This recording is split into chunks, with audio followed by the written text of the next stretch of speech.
Hi class, this is Miss Champagne, and today I'm going to teach you about the coordinate plane or the Cartesian plane and plotting points on it. So this is a piece of graph paper, and what I want you to do is take this graph paper and fold it in half.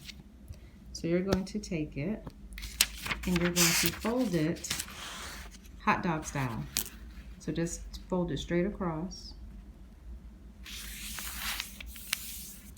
Now, this crease that you get when you open it, you are not going to make this your axis.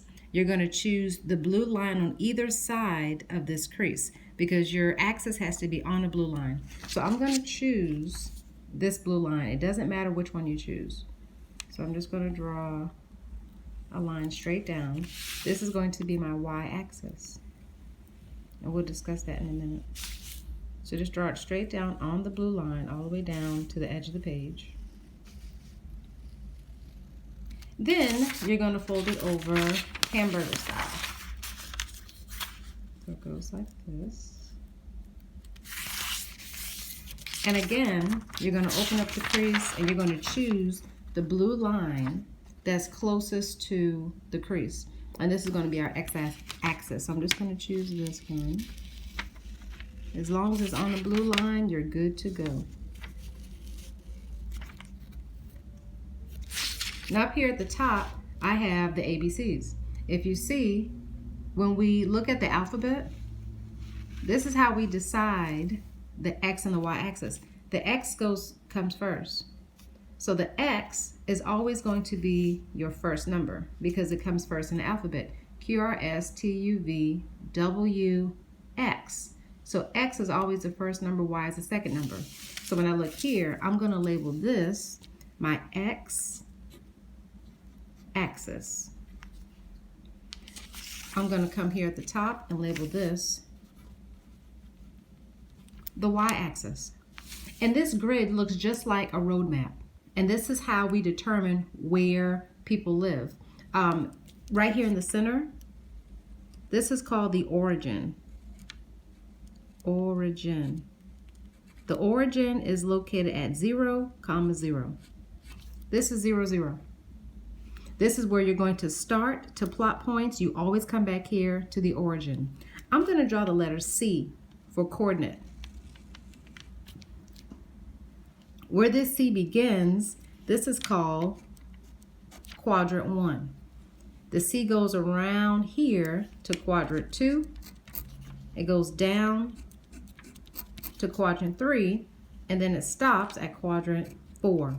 These are called Roman numerals. So this little V is number 5, and you put 1 in front of it to represent 4. So this is 5 minus 1, which is 4. Quadrant 1, quadrant 2, quadrant 3, and quadrant 4. If you come to the right, these are positive numbers.